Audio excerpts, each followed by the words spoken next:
Hello and welcome to How to Play the Dice Game Chicago. This video will cover everything you need to know to start playing the game Chicago. And towards the end of the video, I will give you some fun variations for the game to add some more excitement to each round. To play, you will need 2 dice and 2 or more players. You will also need something to keep score with. The object of the game is to score points. Points are scored by rolling a specific total with the 2 dice.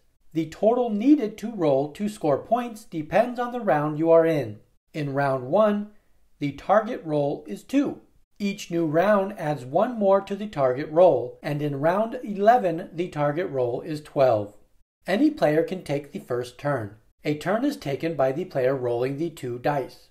If the dice equal the target amount for the round, the target amount is scored by the player.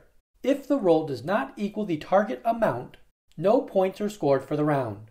Once each player has taken a turn in the first round, players will move to the second round. Once the 11th round is finished, players will add up their points and the player with the most points wins the game.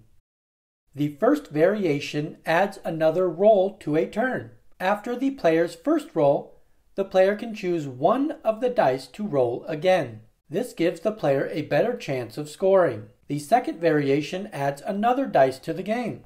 The player will roll 3 dice on their turn and choose 2 of the dice to try and score.